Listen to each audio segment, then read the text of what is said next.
Hi, my name is Adam Schmitt, and this spring I'll be graduating from Beckman Catholic High School, and in the fall I plan on attending Iowa State.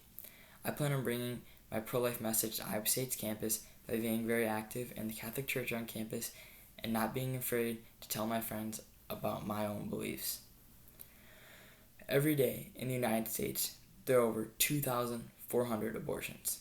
That means over 876,000 babies are aborted each year. Since 1973, when abortions were legalized in the U.S., over 16 million babies have lost their lives.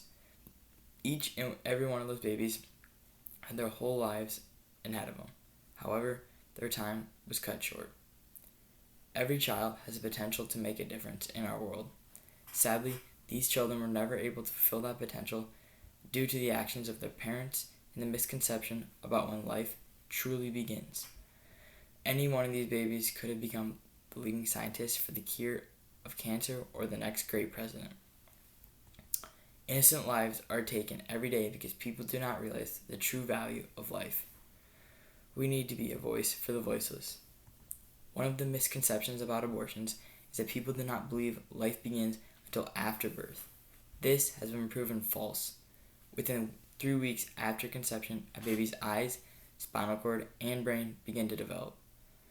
A heartbeat begins detected within 4 weeks, and lung development also begins at this time.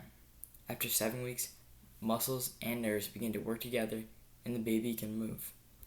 At 10 weeks, all the parts of the brain and spinal cord are formed, and a baby is fully sensitive to any touch. Already at 10 weeks, the baby is almost fully developed and can feel pain, but yet many abortions are performed even after the baby is 10 weeks along. It is legal to have an abortion in every state, but some states allow abortions to be performed up till 24 weeks. They have an abortion even later than 24 weeks in 7 states, but due to the risk of safety of the mother, most doctors will not perform the procedure. It is time to protect our unborn by changing our laws.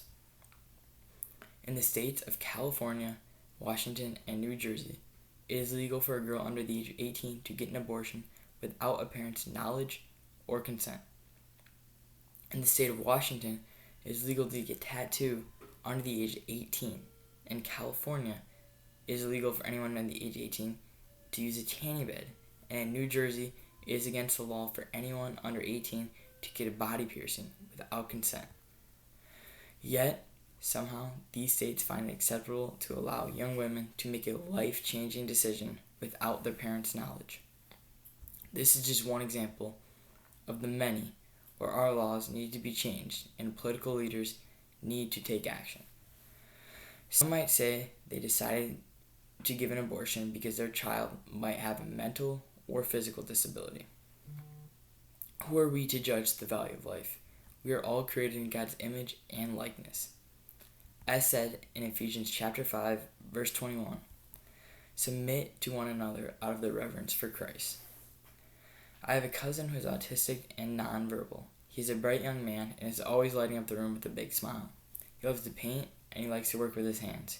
He's a loving person who enjoys seeing my family and I during the holidays and at various gatherings. We need to be his voice, the voice for the voiceless. Euthanasia is another prominent issue in our country today. The people being euthanized still have value and a place in this world.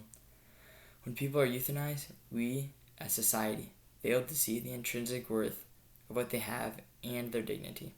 No one can judge whether or not a person has value. Rather than commit this evil action, we should take better care of the elderly and sick until their very last days in this world. My grandpa had Parkinson's and ALS. His health was diminishing quickly, but his spirits were still high. Whenever I went to visit, he was always very happy to see me and definitely enjoyed spending his time with his grandson. Towards the end of my grandpa's life, he couldn't walk, use his arms, and could only whisper. Even though he faced these difficulties, he still enjoyed spending his last days with his family. We all valued his life tremendously, and he still looked forward to watching his favorite baseball team, the Cubs, and visits from friends and family. We need to be a voice for the elderly and sick. In my own life, I feel that I can truly be a voice for the voiceless. This spring, I'll be turning 18. For the first time, I'll be able to vote. I plan on voting for pro-life candidates and educating people around me about the beliefs of the candidates. I feel that my generation needs to be the one who changes abortion laws and laws that are against protecting life.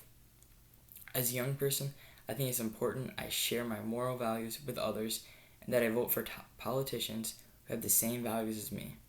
We need to be a pro-life generation and understand how precious life truly is. We need to be a voice for the voiceless.